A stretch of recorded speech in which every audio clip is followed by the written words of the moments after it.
இந்த வீக்கெண்டை பொறுத்த வரைக்கும் மற்றவங்க எல்லாரையும் விஜய் சேதுபதி ஏன் ரோஸ்ட் பண்ணுறோம் அப்படின்றது தெரிஞ்சு ரோஸ்ட் பண்ணுறாரு. ஆனால் திவ்யாவை மட்டும் பார்த்தீங்கன்னா ஏனே தெரியாமல் ரோஸ்ட் பண்ணுறாரு அப்படின்ற மாதிரி தான் சொல்லணும். திவ்யானாலே நான் வாரம் ஒரு அடிப்பேன், அது என்னோட பழக்கம் அப்படின்ற மாதிரி அடிச்சுட்டு போறாரு. ஆக்சுவலாக திவ்யா என்ன நினச்சிருப்பாங்க, நம்மளை ஜெயிலில் தள்ளிட்டாங்க அநியாயமா, ஸோ இதுக்கு வந்து நம்ம அவ்வளோ கதறி இருக்கோம், விஜய் சேதுபதி அதை பற்றி கேள்வி கேட்பாரு, நம்மளுக்கு ஒரு நியாயத்தை வாங்கி கொடுப்பாரு அப்படின்ற மாதிரி நினச்சிருப்பாங்க. அந்த மண்ணாங்கட்டியில் ஒன்றையும் கேட்காம இன்னைக்கு உனக்கு ரோஸ்ட் தான், இன்னைக்கு உனக்கு பொழக தான் போகிறேன் அப்படின்ற மாதிரி பொழந்திருக்காருங்க.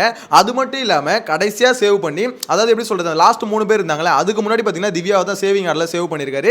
அங்கேயும் பாத்தீங்கன்னா ஒரு மாதிரி ஊம குத்தி தான் சேவ் பண்ணிருக்காரு. சோ இதெல்லாம் கேட்கும்போது எனக்கு என்ன தோணுதுன்னா, விஜய் சேதுபதிக்கு என்ன அவ்வளோ காண்டு திவ்யா மேல இருக்குன்னு சத்தியமா தெரியல. ஏன்னா கமுர்தின கேள்வி கேளையா, ஏன் அவன் வந்து ஓவரா ஆட்டிடியூடு, ஓவரா அக்ரெசிவா ஒரு மாதிரி பொண்ணுங்கிட்ட ஏறிக்கிட்டு வரான் அப்படின்ற மாதிரி அதை கேட்க சொன்னா, மனுஷன் அதெல்லாம் கேட்காம திவ்யாவை போட்டு பொலன்னு பொழுந்திருக்காரு. ஸோ என்ன மேட்டர், எதுக்காக அடிச்சிருக்காரு அப்படின்றத டீட்டெயிலாக பார்க்கலாம். இதெல்லாம் பார்க்கறதுக்கு முன்னாடி ஒரு முக்கியமான விஷயம், சேனலை ஃபர்ஸ்ட் டைம் பார்த்தீங்கன்னா சப்ஸ்கிரைப் பண்ணி வீடியோ லைக் பண்ணி வச்சுக்கோங்க. ஆக்சுவலாக இந்த இன்ஃபர்மேஷன் கேட்கும்போது எனக்குமே ரொம்ப அன்ஃபேரா இருக்கு. ஏன்னு பார்த்தீங்கன்னா திவ்யாவை கேள்வி கேட்கலாம், தப்பு கிடையாது. ஏன்னா திவ்யா வந்து பார்த்தீங்கன்னா மற்றவங்களை பேச விடாம பேசிக்கிட்டே இருக்காங்க. ஒரு மாதிரி பார்த்தீங்கன்னா அவங்களும் ஒரு ஆட்டிடியூட் காமிக்கிறாங்க, அதனால கேள்வி கேட்கறது தப்பு கிடையாது. ஆனால் அதுக்கு முன்னாடி நீங்கள் கமுர்தினை கேள்வி கேட்டிங்களா? கேட்கல.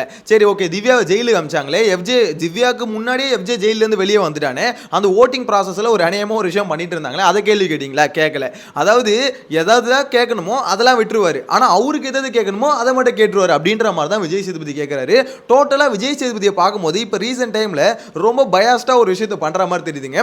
அது திவ்யா மேட்டரில் சீரியஸ்லி நான் எதிர்பார்க்கல. இந்த வீக் வந்து பார்த்தீங்கன்னா ஓரளவுக்கு வேலை செஞ்சிருக்காங்க. அதே மாதிரி பார்த்தீங்கன்னா டாஸ்க்ல கேரக்டர் வைஸ் பெருசாக பண்ணலனாலும் டாஸ்க்ல அந்த டாஸ்க்குள்ள டாஸ்க் வந்தது அதெல்லாம் விளையாடி ஜெயிச்சு கொடுத்துருக்காங்க.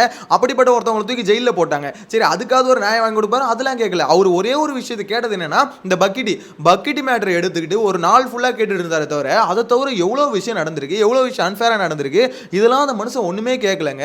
பிச்சிருவேன் அப்படின்ற மாதிரி கமுர்தீன் சொன்னார். ரம்யாவுக்கிட்ட எகிரிட்டு போனார் கமுர்தீன். இதை ஏன் கேள்வி கேட்கல அப்படின்றது எனக்கு இப்போ வரைக்கும் புரியல. எதுக்கு இப்படி சொம்படிக்கிறீங்க? ஆக்சுவலா என்ன அதாவது அவங்க ஒரு நரேட்டிவ் செட் பண்ண நினைக்கிறாங்க. என்ன தெரியுமா, கமுர்தீன் என்ன பண்ணாலும் ஒரு ஃபன்னான கேரக்டர் அப்படின்ற மாதிரி ஒரு நரேட்டிவ் செட் பண்ண நினைக்கிறாங்க. ஏன் சார், இதே கமுர்தீன் துஷார் கிட்ட இந்த அளவு கூட எகிரிட்டு போல. ஆக்சுவலா உங்களுக்கு தெரியும், துஷார் கிட்ட இந்த அளவு எகிரிட்டு போல. துஷாரை புஷ் பண்ணுவான், துஷார் திருப்பி புஷ் பண்ணுவோம், அதுக்குள்ள பிரிச்சு கூட்டு போயிடுவாங்க. ஆனால் இங்கே லிட்டரலாக அவ்வளோ பேர் வீட்டில் எல்லாருமே இருக்காங்க, எகிரிக்கிட்டு போயிட்டு இருக்கான். அதுவும் 2 பொண்ணுங்கிட்ட ஒரே டைமில் அந்த மாதிரி எகிரிட்டு போயிட்டு இருக்கான். கிழிச்சிருவேன் பிச்சிருவேன் அப்படின்ற மாதிரிலாம் பண்ணிட்டு இருக்கான். ஸோ இதெல்லாம் பார்த்தீங்கன்னா கேள்வி கேட்காம அந்த இடத்துல நீ ஏன் ஆட்டிடியூட், நீ ஏன் கத்துன அப்படின்ற மாதிரி திவ்யாவை போட்டு அடிச்சிருக்கீங்கன்னா என்ன சார், என்ன பாயிண்ட் ஆஃப் வியூவில் நீங்கள் பார்க்குறீங்க? ஆக்சுவலாக இந்த இடத்துல திவ்யாவுக்கு சப்போர்ட் பண்ணணும் இல்லை, அந்த இடத்துல யாராக வேணா இருக்கட்டுமே, கமுர்தீன் அப்படி பண்ணது ரொம்பவே தப்புங்க. அரோரா கிட்ட கமுர்தீன் பண்ணதும் தப்பு, அரோரா கிட்ட எகிரிட்டு போனதும் தப்பு. அதெல்லாம் இந்த மனுஷன் வந்து கேட்பாரு நினைச்சேன். உண்மையிலே கமுர்தீனுக்கு நான் எல்லாருமே என்ன சொல்லி ரெட் கார்டு கொடுப்பாங்கன்னு நினைச்சிட்டு இருந்தேன். அப்படின்ற மாதிரி தான் இருக்கு. உண்மையிலே ரெட் கார்டு கொடுக்குற அளவுக்கு பேசிட்டு இருந்தோம். இந்த மனுஷன் ரெட் கார்டு கொடுக்க வேணாம், ரோஸ்டாவது அட்லீஸ்ட் ஏதாவது பண்ணிருக்கலாம்ல, அதெல்லாம் ஒண்ணுமே பண்ணலங்க. சம்பந்தம் இல்லாத ஆளுங்களை கூப்பிட்டு ரோஸ்ட் பண்ணிட்டு இருக்காரு. விட்டா அமித் எழுப்பி, சரி அமித் சும்மா தானே இருக்கீங்க, உங்களை ரோஸ்ட் பண்ணி வரேன் அப்படின்னு நம்ம ரோஸ்ட் பண்ணுவார் போல. யாரை ரோஸ்ட் பண்ணுமோ, யார் சம்பவம் பண்ணாங்களோ அவங்கள ரோஸ்ட் பண்ண மாட்டாரு. ஏன் சார் விஜய் சேதுபதி சார், என்ன பிரச்சனை, என்ன மைண்ட் செட்ல இருக்கு? நீங்க டார்கெட் ஃபிக்ஸ் பண்ணிட்டீங்களா, இவங்களை மட்டும் தான் அடிக்க போறேன், இவங்களெல்லாம் காப்பாற்ற போறேன் அப்படின்ற மாதிரி உங்களுக்குள்ளேயே பார்த்தீங்கன்னா கண்டஸ்டன்ட் லிஸ்ட் வந்து கொடுத்துட்டாங்களா? அதை நீங்க ஏன் இப்படி ஃபாலோ பண்றீங்க? அதை ஃபாலோ பண்ணா உங்க மேல தான் கிரிட்டிசிசம் வரும். அது சரி, நீங்க தான் எவ்வளவு விமர்சனம் வந்தாலும் ஏத்துக்கிறேன்றீங்களே, எல்லாத்தையும் என் மேல கொடுங்க, நான் வாங்கி எவ்வளவு கழிவு ஊத்தினாலும் வாங்கி குடிச்சிடுறேன் அப்படின்ற மாதிரி ஒரு விஷயம் பண்ணிட்டு இருக்கீங்க. இது சுத்தமா நல்லா இல்லை. தயவு செஞ்சு மக்களோட விமர்சனத்தை கொஞ்சம் கேளுங்க. ஏன்னா நீங்கள் கேட்கணும், கேட்டால் தான் புரியும். ஓகே, அதாவது கேட்குறது மீன்ஸ் நீங்கள் பார்க்கணும், ஓகே என்ன பேசிக்கிறாங்க அப்படின்றத பார்க்கணும். அப்போ தான் உங்களுக்கும் புரியும், ஓகே இதுதான் இப்படி தான் புரிஞ்சிருக்காங்களா மக்கள் அப்படின்ற மாதிரி. இன்கேஸ் நாங்கள் தப்பாக புரிஞ்சிருந்தால் எங்களுக்கு கிளியராக புரிய வைங்க. அதை விட்டுட்டு பார்த்தீங்கன்னா எங்களுக்கு ஓரளவுக்கு எங்களுக்கு இப்போ கிளியராக புரியுது என்ன நடக்குது, ஏன்னா லைவை பார்க்குற எங்களுக்கு தெரியுது. அப்படி இருக்கும்போது அதில் இருக்க நியாயத்தை பேசாமல் அநியாயமாக நீங்கள் வந்து பார்த்தீங்கன்னா ஒரு விஷயத்துக்கு ரோஸ் பண்ணுறீங்க அப்படின்னும் போது அது அக்செப்டபிளே இல்லை. திவ்யாவை போட்டு குமுறுன்னு குமுறி இருக்காரு அப்படின்ற மாதிரி சொல்ல தோணுது. ஒன்று வந்து அவங்கள ஆட்டிடியூட், அதாவது எல்லாரையும் பேச விடாம ஒரு விஷயம் பேசிக்கிட்டே இருக்காங்க, தொடர்ந்து அவங்களோட பாயிண்ட் ஆஃப் வியூ மட்டும் வச்சுட்டே இருக்காங்க. ஸோ அதுக்காக பார்த்தீங்கன்னா ரோஸ் பண்ணியிருக்காரு. இன்னொன்று அவங்க சண்டையில் வந்து கத்திட்டு வந்தாங்களே, ஸோ கானா வினோத்துக்கிட்ட அந்த சண்டையெல்லாம் பார்த்தீங்கன்னா எகிரிட்டு வந்தாங்களே, அதை வந்து பார்த்தீங்கன்னா ரோஸ் பண்ணியிருக்காரு. எனக்கு என்னன்னா, ஓகே அவங்க கத்திட்டு வந்து தப்பு தான், ரோஸ் பண்ணீங்க எல்லாம் ஓகே.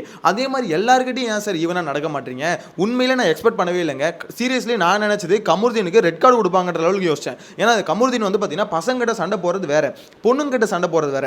பொண்ணுங்கிட்ட ஒருத்தன் இந்த அளவுக்கு எகிரிட்டு போறேன்னா அது ஒரு பேட் எக்ஸாம்பிள். அதை வந்து ஒரு மனுஷன் ஒரு ஹோஸ்டா நின்றுக்கிட்டு அதை வந்து அந்த மனுஷனை பெண்களுக்கு உங்களை ரொம்ப பிடிச்சிருக்கு அப்படின்ற மாதிரி சொல்லும் போது ஏதாவது வாயில நல்லா வந்துட போகுது எனக்கு அப்படின்ற மாதிரி தான் எனக்கு கோவம் வருது. அவரு ஒரு 2 பொண்ணுக்கிட்ட லிட்டரலாக எகிரிக்கிட்டு அடிக்க போகிறான். அதை வந்து கேள்வி கேட்காம கமு உங்களை வந்து பெண்கள் ஃபேன்ஸ் உங்களுக்கு ரொம்ப அதிகமாக இருக்காங்க. ஐயோ அதுதான் சொல்கிறேன், இவர் சொம்பு தூக்க மாட்டார், இவர் பக்கெட்டையே தூக்கிட்டு வராரு. நான் வரேன் உங்கள் எல்லாருக்கும் நான் பக்கெட்டு தூக்குறேன் அப்படின்ற மாதிரி தூக்குறாரு. இதுக்கப்புறம் விஜய் சேதுபதினு போடக்கூடாது, பக்கெட் சேதுபதினு தான் பண்ண போல. வரும்போதே பக்கெட்டை கையிலோட தூக்கிட்டு வந்துருங்க. இதுக்கு முன்னால சேரை தூக்கிட்டு வரல போன சீசன்லாம். இப்போலாம் வரும்போதே பார்த்தீங்கன்னா என்ன பக்கெட் இன்விசிபிளாக இருக்குது, கையோட தூக்கிட்டு வந்துடுறாரு. அது வந்து யாராக இருக்குது, ஓகே கனிக்கு பக்கெட் தூக்குவேன், அதே மாதிரி விக்ரமுக்கு தூக்குவேன், கமருதீனுக்கு தூக்குவேன் அப்படின்ற மாதிரி அவங்களுக்குன்னு ஒரு செட் ஆஃப் பீப்புள் அவருக்குன்னு வச்சிருக்காரு. ஸோ அவங்களுக்கு எந்த அளவு தூக்க முடியுமோ அந்த அளவுக்கு நல்லா பார்த்து தூக்குறாங்க அப்படின்ற மாதிரி தான் சொல்ல தோணுது. இது ரொம்ப அன்ஃபேராக இருக்குது. வேற யாராவது உள்ள வீட்டுக்குள்ளே இந்த மாதிரி ஃபேவரட்டிசம் பண்ணாலே நம்மளுக்கு தப்பாக தெரியும். ஆனால் ஒரு ஹோஸ்டே இருந்து அந்த இடத்துல ஃபேவரட்டிசம் பண்ணுறது ரொம்ப தப்பாக இருக்கு. எனக்கு தெரிஞ்சு திவ்யா சொன்னாங்களே தயவு செஞ்சு இந்த வீட்டை விட்டு வெளியே அனுப்பிடுங்க அப்படின்ற மாதிரி. எனக்கு தெரிஞ்சு அவங்க இந்த வீட்டை விட்டு வெளியே வரது தான் அவங்களுக்கு பெட்டர் அப்படின்ற மாதிரி தோணுது. ஏன்னா அவங்க கேரக்டரை பொறுத்த வரைக்கும் அவங்க கிட்ட ஒரு பெரிய பிரச்சனை இருக்குது. அதை நம்ம அக்செப்ட் பண்ணி தான் ஆகணும். என்ன தெரியுமா, அவங்க வந்து யாரையுமே பேச விட மாட்டாங்க. அவங்க மட்டுமே ஒரு விஷயத்தை திருப்பி பேசிக்கிட்டே இருக்காங்க. அது புரியலன்னு வச்சுக்கோங்களேன். அது வந்து அவங்க மாற்றிக்கணும். இன்கேஸ் மாற்றிக்கிட்டா ஓகே, மாற்றிக்கலன்னா ரொம்ப கஷ்டம். அதுவும் இந்த வீட்டுக்குள்ள அவங்க சர்வே வரத்தில் ரொம்ப கஷ்டம் அப்படின்ற மாதிரி தான் தோணுது. ஸோ இப்போ சாண்ட்ராவும் பிரஜனும் கொஞ்சம் விலைக்கு வேற இருக்காங்களா, இதுக்கப்புறம் ரொம்ப டஃப்பாக இருக்கும் அவங்களுக்கு கேமு அப்படின்ற மாதிரி சொல்ல தோணுது. நிறைய பேர் ட்விட்டரில் காலையில் பார்த்துருந்தேன், திவ்யாவுக்கு வந்து ஜஸ்டிஸ் இல்லை அப்படின்ற மாதிரி சொன்னீங்க. ஜஸ்டிஸ் இல்லைன்னா கூட பரவாயில்லைங்க, ரோஸ்ட் இல்லாமல் இருந்திருக்கலாம்.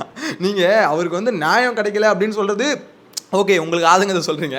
ஆனால் அநியாயமாக ஓகே உனக்கு நியாயமும் தர மாட்டேன், ஒரு 2 அடியும் சேர்த்து அடிப்பேன் அப்படின்றது. இதுக்கு முன்னாடி அந்த சாண்ட்ரா திவ்யா ஒரு பிரச்சனை வந்ததில்ல, ஜெயிலுக்கு போகாமல் இருந்தது.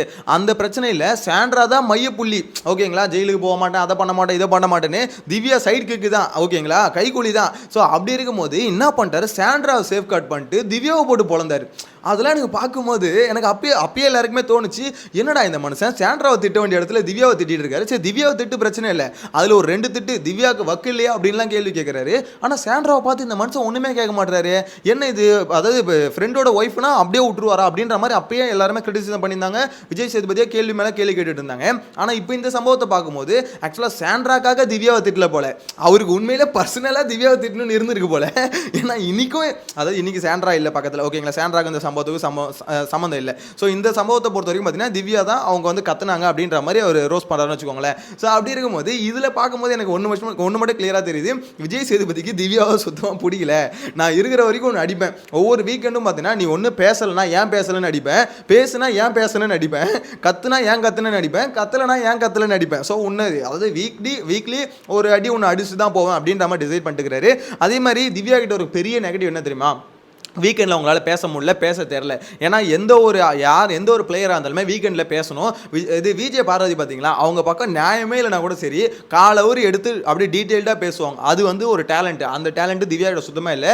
வீக் டேஸ் எல்லாம் பார்த்தீங்கன்னா கிளிக்கிறாங்க. நானும் ஒரு வீக் சரியாயிடும் அடுத்த வீக் சரியாயிடும்னு பார்த்தேன், அவங்களுக்கு அந்த பொட்டன்ஷியல் இருக்க மாதிரி தெரியல. வீக்கெண்ட் ஆனால் விஜய் சேதுபதி பார்த்தீங்கன்னா வாய் வந்து கம் போட்டு ஒட்டினா மாதிரி வச்சுக்கிறாங்க. அவ்வளோதான், ஐயோ என்னால் முடியாது சார், ரொம்ப கிட்டத்தட்ட ரம்யா அப்படி ரியாக்ட் பண்ணுறாங்க, ரொம்ப டயர்டாக ஒரு மாதிரி. அதே மாதிரி தான் திவ்யாவும் ரியாக்ட் பண்ணுறாங்க. ஆனால் வீக் டேஸில் மட்டும் பொழந்து கட்டுறாங்க. வீக்கெண்டில் வந்து நீங்கள் பேசினாங்க தாங்க தெரியும். விஜய் சேதுபதி எதிர்த்து பேசுகிறாரா, பேசுங்க.